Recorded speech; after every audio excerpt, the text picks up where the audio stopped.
My name is Kira, and this happened to me back in 1981, back when I was in college, in a small Midwestern town in Minnesota.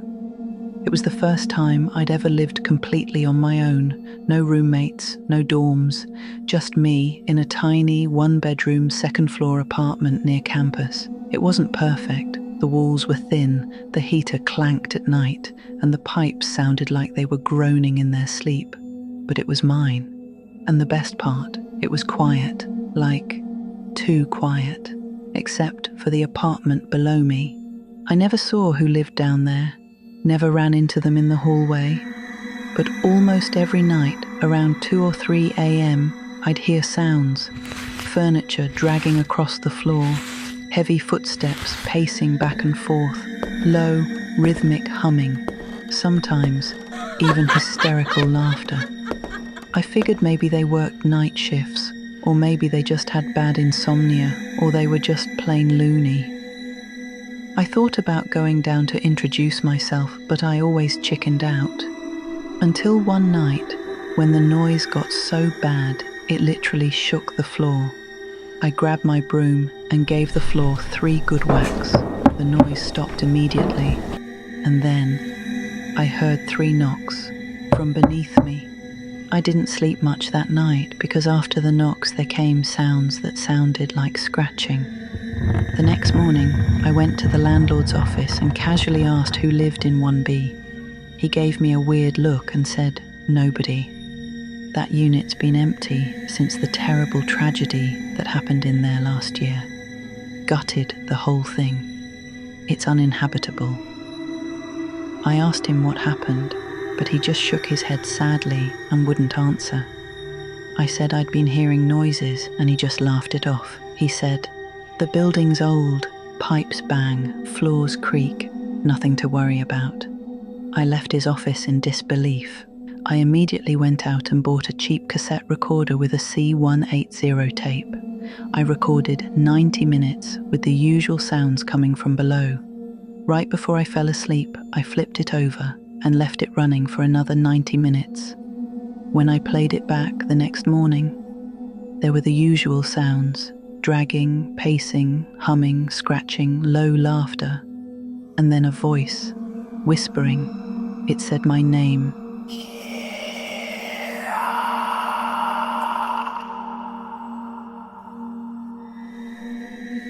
After that, I couldn't sleep at all.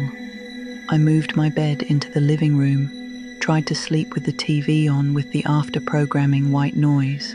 I still heard footsteps, low laughter, and something that sounded like hissing. One night, I decided to knock again with my broom 3 times, just to see what would happen. So I did, and from below, it knocked back 3 times, perfectly spaced. I didn't go to class the next day. I just sat on my couch, staring out the window, trying to convince myself I was imagining everything. I tried to go to sleep again that night, and around 3 a.m. I heard footsteps, not below, but coming up the metal stairs, slow, heavy, deliberate. The footsteps stopped outside my door. I warily crept to the peephole. Slowly, quietly. I looked out and I swear, I saw myself looking back, same pajamas, same bewildered expression, just standing there on the other side of the door. I didn't open it, I couldn't move. The thing stared blankly straight at me. Then it cracked a unnatural, terrifying smile and walked away. My nerves were shot and I couldn't stop shaking. I moved out 2 days later, told the landlord I had family issues, left most of my furniture behind. A few weeks later, I got a package in the mail. No return address. Inside was a VHS tape. It was a recording of me, sleeping, breathing, shifting under the covers. It even had my new hairstyle. But here's the thing. I hadn't slept in that bedroom since. I hadn't even set foot inside that apartment since I moved out. So how did it record me? And the most bizarre aspect was the way recording ended, with me getting out of bed having that same bewildered expression. My double looked straight at me, pointing, Then it cracked, that terrifying smile up close and way too personal. It hissed, and the video just sort of melted into blackness with 3 perfectly spaced.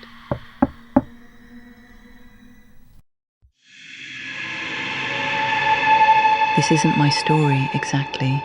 It's something my cousin told me, and I didn't believe a word of it, as he isn't the brightest penny in the pot, until I saw the photos. My cousin Sam used to live briefly in a weird old house, one of those long, narrow ones with a hallway that seems to stretch farther than it should. The place had odd quirks, cold spots, flickering lights, the occasional creak at 3 a.m. You know, classic haunted house stuff. But there was one thing that always unsettled him. At the very end of the hallway, there was a door. It was sealed shut, painted over, no knob, no keyhole, no hinges, just a smooth rectangle in the wall, like someone was trying to erase the fact that it was ever a door at all. Sam said when he first moved in, he thought it was just a bad renovation job. But there was always something off about it. Sometimes when he passed it at night, he swore he could hear a soft buzzing sound, like a static white noise in the wall, and sometimes what sounded like whispering. He even tried to ask the landlord about it once. The guy just shrugged and said, "That part of the house is dead space, just ignore it." Then came the night of the full moon and thunderstorms. It was one of those violent summer nights, sky pulsing white, thunder rolling like it had weight. The power flickered off around midnight. Sam lit a lantern and was heading to bed when he noticed something at the end of the hall. The sealed door was glowing. A faint, flickering static light outlined the frame. He said it looked like watching TV snow through frosted glass. He thought maybe lightning had done something, maybe sent a weird electrical pulse. So like in a trance, he not just walked toward it, but was drawn to it. And for the first time ever, he saw something different. There was a doorknob, a round, old-fashioned brass one, faintly glowing like foxfire. He reached out and touched it impulsively. He said it was warm with a tingling sensation. The moment his fingers made contact, the radio in his bedroom, that was broken and unplugged, began to play. Not music, voices, whispering, but backwards, like the words had been sucked inside out. Then, from the door, he heard a preternatural voice hissing his name.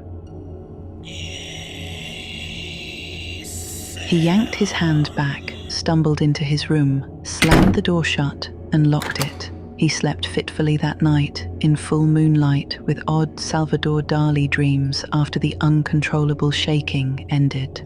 According to the calendar, he woke up 2 days later, feeling like he had a massive hangover. The power was back on, the lights were fine, the air was still, the sun bright. He walked back down the hall cautiously, and the door, gone. Not closed, gone. Where it had been was just a smooth wall, seamless, not even a seam in the paint. He started to think it was all a dream. He checked his phone, half expecting something, but instead, when he turned it on, there was a photo he didn't take. It was of him, standing in a long grey hallway, but not his hallway. His eyes were closed, his expression was blank and calm, almost zen-like. He was holding up one hand, palm forward. On his palm was a mark like some kind of ancient glyph that had no meaning for him. That's when he looked at his hand and almost dropped the phone. There was the mark on it looking like a cross between a brand and a tattoo.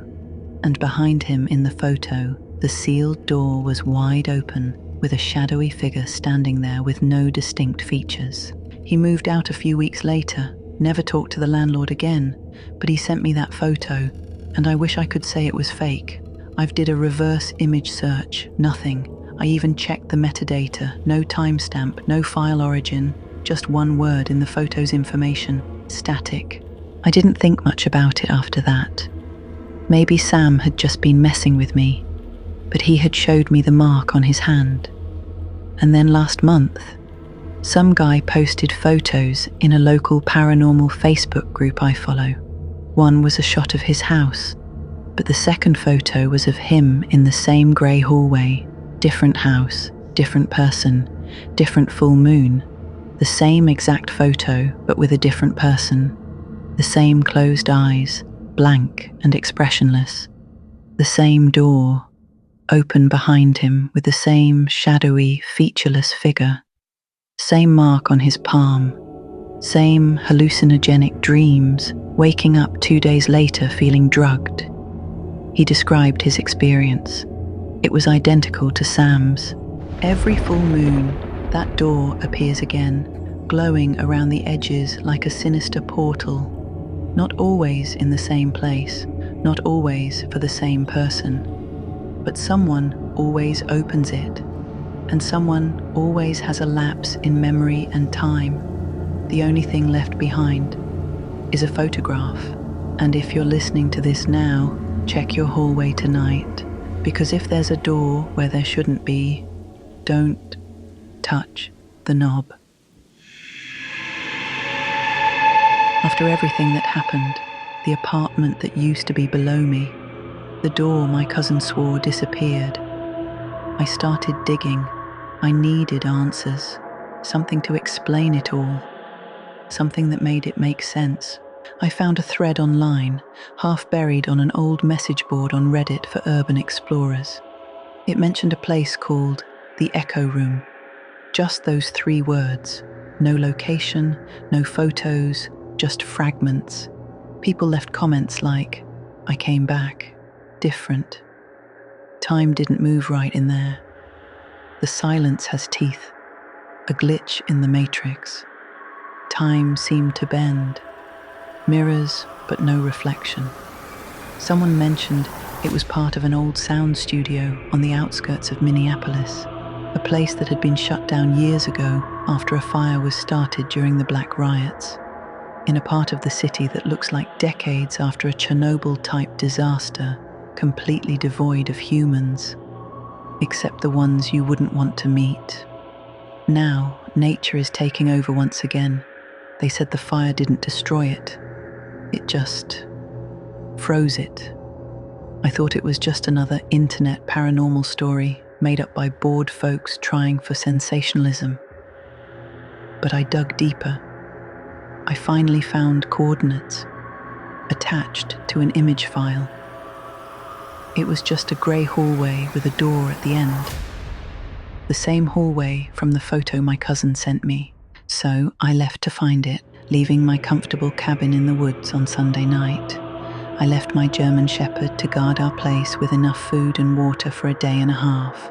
Took a GoPro and tripod, a flashlight, my firearm and knife on my belt, a portable shop lamp, 2 spare batteries, a cooler of food, drove through the night, arriving at dawn with the last tendrils of darkness slipping through an overgrown, lost, rotting urban landscape.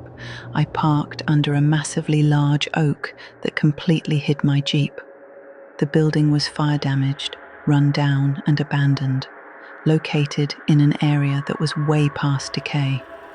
The building at the coordinates was completely fenced off, but I managed to find a hole in the fence probably made by an enterprising urban explorer. After bushwhacking through dense overgrown brush, I found a side entrance with the usual loud creaking door. Entering with my flashlight on, I told myself it was just a room. 4 walls, echoes, maybe some creepy graffiti, probably dirty, with maybe homeless living there. But the building I entered was gutted, peeling wallpaper, water damage, fire damage, broken glass. I felt like I was in a maze for something too large, a something I definitely didn't want to see. Stumbling over dirt and debris, I found a door marked, "No entry." Surprisingly, it had no damage, like the fire decided it was too precious to burn. I entered through this door into another maze, but somehow cleaner. Then I found it. The long, grey hallway, the same as in Sam's photo, a door at the end. The hallway had a surreal feel. I reached the door. It didn't creak when I opened it. I turn on my shop lamp and GoPro, and there it was, the room. It was clean, too clean. 4 walls, floor-to-ceiling mirrors on all sides, mirrors on the ceiling and floor. But thing is, it was like it was a solid cube.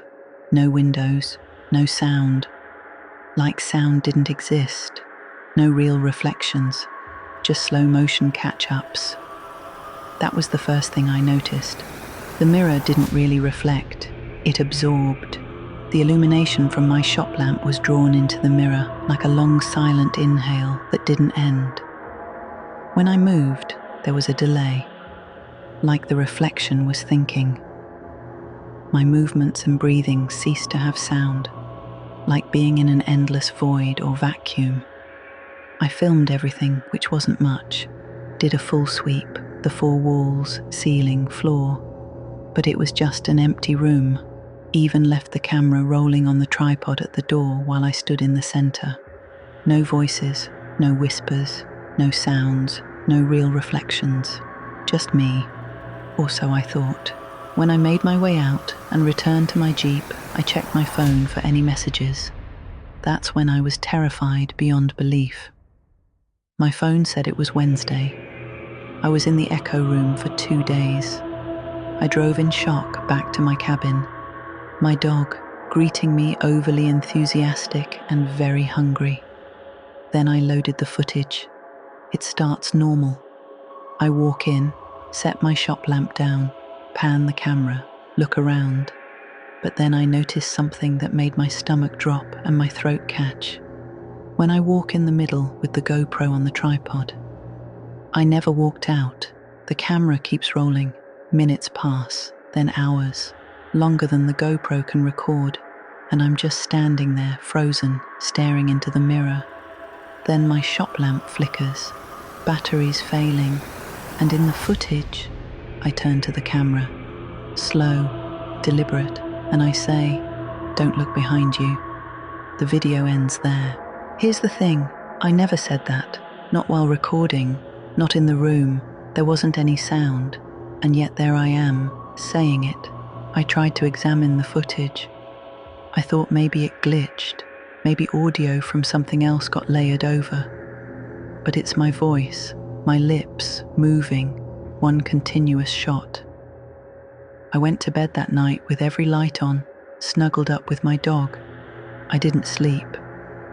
I kept feeling like there was something else in the cabin with me, not watching me, waiting for me, like something had followed me back. Even my dog was slightly on edge, sensing something. A few days later, my reflection in my mirror started acting different. I'd catch it moving just a second too late, holding a blink too long, smiling when I wasn't, looking off in another direction. And now I don't know if I ever really left the echo room, or if the thing in the footage, the version of me that whispered, was the one that got out. I understand now why it's called the echo room.